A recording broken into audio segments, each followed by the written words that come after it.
കണ്ടിട്ട് കരുണാകരന്റെ ഭയങ്കര അടുത്ത ആളായിരുന്നു താങ്കൾ. പിന്നീട് കാണുന്നത് VSന്റെ ഞാൻ നേരത്തെ പറഞ്ഞല്ലോ, വ്യക്തികളാണ് എനിക്ക് പ്രധാനം. എനിക്ക് വ്യക്തികളാണ് പ്രധാനം. ഇതേപോലെ അടുപ്പം പിണറായി വിജയനുമായിട്ട് ഒരു കാലത്തുണ്ടായിരുന്നു, ഇപ്പൊ അതില്ല. അല്ലല്ല, അടുപ്പമല്ല, റെസ്പെക്റ്റ് ആയിരുന്നു. ഇപ്പോഴും അതേ രീതിയിൽ ഇക്വേഷൻ ഉണ്ടോ? കണ്ടെത്തിയോ മുകളിൽ നോക്കിയിട്ട്? കോൺഗ്രസ് നേതാക്കളിലെ ഉമ്മൻചാണ്ടിയുമായിട്ട് അത്ര ഒരു റിലേഷൻ ഉണ്ടായിരുന്നു? വേറെ ആരുമായിട്ട് അങ്ങനെ ഡീപ്പ് റിലേഷൻ ഒന്നും ഉണ്ടായിട്ടില്ല. ആ ബന്ധത്തിന്റെ വാൽകൃഷ്ണ അത്രേ ഉള്ളൂ. കരുണാകരനിൽ എന്താണ് അട്രാക്ട് ചെയ്തത്? ഒരു പവർ ഓഫ് അഡ്മിനിസ്ട്രേഷൻ, അത് ഡിസ്പെൽ ചെയ്തിട്ടുള്ളതാണ്. ഡു ഇറ്റ് എന്ന് പറഞ്ഞാൽ ഡു ഇറ്റ്.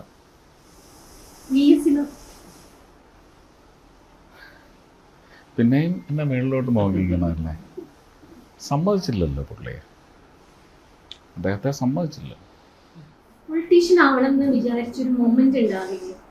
ഇല്ല, you ask your prime minister if you get A private moment, go and ask him. 2014 meeting was, he thought it was my joining the party. അതെനിക്കറിയത്തില്ല. അദ്ദേഹത്തിന് ഇഷ്ടപ്പെട്ടത് എൻ്റെ 1-2 സിനിമകളിലെ കഥാപാത്രം കൈലാസനാഥൻ പറഞ്ഞു കൊടുത്തത് വെച്ചാണ്. എങ്ങനെയാണ് ഇയാളുടെ ജനങ്ങളുടെ ഹൃദയത്തിലേക്കുള്ള വിൻഡോ അല്ലെങ്കിൽ ഗേറ്റ് എന്നുള്ളത് അദ്ദേഹം പറഞ്ഞു കൊടുത്തിട്ടുണ്ട്. കോടീശ്വരൻ.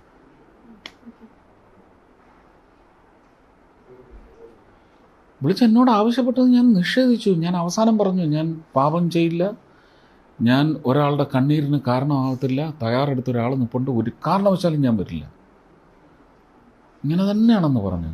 അത് നിങ്ങൾക്ക് സാക്ഷി വേണമെങ്കിൽ മുത്തുണ്ട്, രാജഗോപാൽ, എറണാകുളത്ത്, അയാളോട് ചോദിക്കും. എന്താണ് ആദ്യം അരമണിക്കൂർ എന്നെ നിർബന്ധിച്ചപ്പോൾ ഞാൻ തിരിച്ചു പറഞ്ഞതെന്ന് വളരെ പൊളൈറ്റായിട്ടാണ് ഞാൻ പറഞ്ഞു. I cannot. അതിന് തയ്യാറെടുത്ത് നിൽക്കുന്ന ഒരാളുണ്ട്, തെസ്പിയനാണ്. അങ്ങേരുടെ കണ്ണീർ എന്നെ ദഹിപ്പിച്ച് കളയും, ഞാൻ ഒരിക്കലും ഗുരുത്വദോഷം ചെയ്യില്ല. അത് പറഞ്ഞപ്പോഴാണ് അദ്ദേഹം പറഞ്ഞത് നോ, ഡോണ്ട്. അത് കഴിഞ്ഞ് എത്രയൊക്കെ ഇഷ്യൂ ഉണ്ടായി, ഞാൻ അദ്ദേഹത്തെ കണ്ടതിൻ്റെ പേരിൽ എൻ്റെ സിനിമ വരെ നശിപ്പിച്ച് കളഞ്ഞില്ല ഇവിടെ. ആ സമയത്തെല്ലാം ചോദിച്ചു, is the time right? Not politics. പക്ഷേ 2015 എനിക്ക് ഡിസൈഡ് ചെയ്യേണ്ടി വന്നു. ഈ വിഴിഞ്ഞത്തിന് വേണ്ടി ഞാനൊരു പ്ലോസിബിൾ മെത്തഡോളജിയാണ് പ്രസൻറ്റ് ചെയ്തത്.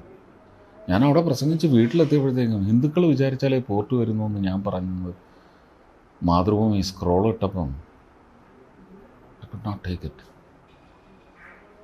ഞാനൊരു കൺസോർഷ്യം ഉണ്ടാക്കുന്നത്, ഇതൊരു മുതലാളി ഇതിന് വരരുത്, ഇത് കേരളത്തിലെ ജനങ്ങളുടെ പ്രോപ്പർട്ടി ആയിരിക്കണം, അതിനൊരു സ്രോതസ് അവിടെയുണ്ട്, ആ സ്രോതസ് എടുക്കണ്ട, അടം വെച്ചുകൊണ്ട് നമുക്ക് 10,000 കോടി റേസ് ചെയ്യാൻ പറ്റിയാൽ ഇതിൻ്റെ ആദ്യത്തെ 2 ഫേസസ് വരും, ഇതാണ് പ്രസംഗിച്ചത്. പക്ഷേ അതിന് ഹിന്ദുക്കളൊരു അവരുടെ സമചിത്തത പാലിച്ചുകൊണ്ടൊരു സമവായത്തിലെത്തിയാൽ മാത്രമേ അത് നടക്കൂ. പിന്നെ പത്മനാഭസ്വാമിയുടെ സ്വത്തെടുക്കാനായിട്ട് പിന്നെ ഹിന്ദു അല്ല വേറെ ആരാ വരണ്ട സാർ പറഞ്ഞു?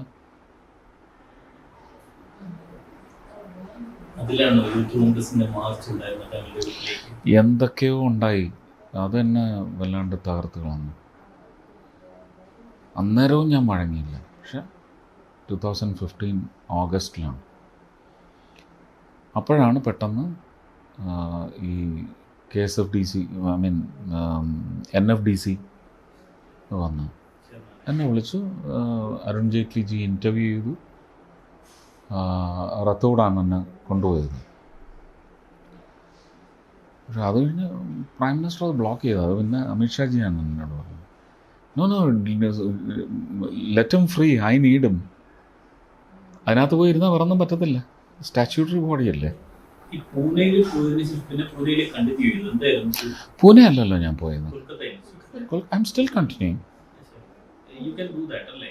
അല്ല, അതിനിപ്പം സംസാരിക്കണം, വേറൊരാളെ ഞാൻ കണ്ടെത്തി വെച്ചിട്ടുണ്ട്. പക്ഷേ ഇനി അത് ചോദിച്ചിട്ട് മിനിസ്റ്റർ അടുത്ത് ചോദിച്ചിട്ട് വേണം അത് തീരുമാനിക്കാൻ. PM Modi കണ്ട കാര്യം പറഞ്ഞു. So you were attracted to BJP through PM Modi or through BJP ideologies? I used to like Vajpayee ji a lot, Advani ji, but I was not after that. See, how did I like Indira Gandhi? How did I like PV Narasimha Rao? The Indira Congress and the PV Narasimha Rao regime or prime ministerial order was juxtaposing. Don't you think so? ചിതാഭസ്മം പോലും കൊണ്ടു ചെല്ലാൻ അനുവദിച്ചില്ലല്ലോ. Y? അപ്പം എൻ്റെ ഇഷ്ടം അവിടേക്ക്. So you cannot assess a politician in me then. ആ ഒരു ഫൈനൽ ഡിസിഷൻ എന്ന് പറയുന്നത് ഇറ്റ് വാസ് ആഫ്റ്റർ നിർഭയ. ഇല്ലല്ല, വ്യക്തികൾ ഈ ഗവർണൻസ് അങ്ങനെ കൊണ്ടുപോകുന്നു.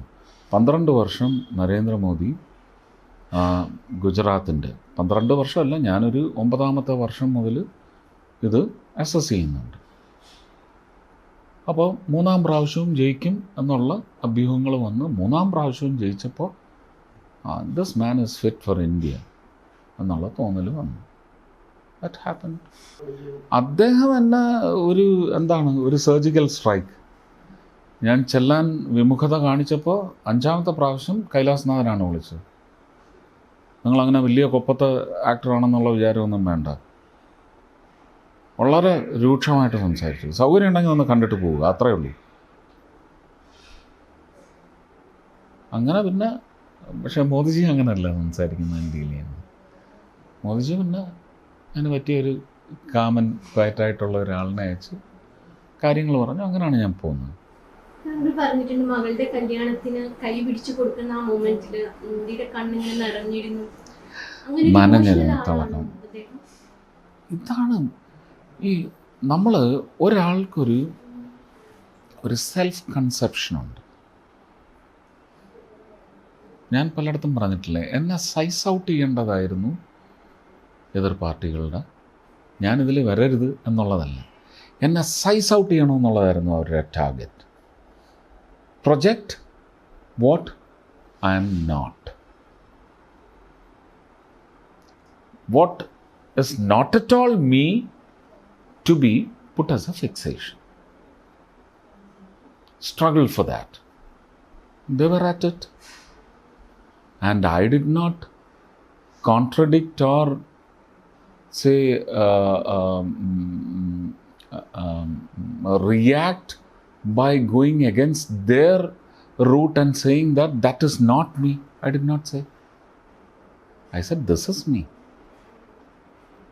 This is what I am. I didn't say they are wrong. I did not even mention names of my co-candidates. എൻ്റെ സഹസ്ഥാനാർത്ഥികൾ എന്നേ ഞാൻ പറഞ്ഞുള്ളൂ. ശത്രുക്കൾ, എതിർ സ്ഥാനാർത്ഥികൾ എന്ന് പറഞ്ഞപ്പോൾ സോറി, എനിക്ക് ആ ടെർമിനോളജി ഇല്ല. കാരണം എനിക്ക് അങ്ങനെ ഒരു എൻ്റെ സഹസ്ഥാനം, ഞങ്ങളൊരു ഓട്ടോ ഓടുന്നു, എൻ്റെ കൂടെ ഓടുന്നവർ, അത്രയേ ഉള്ളൂ.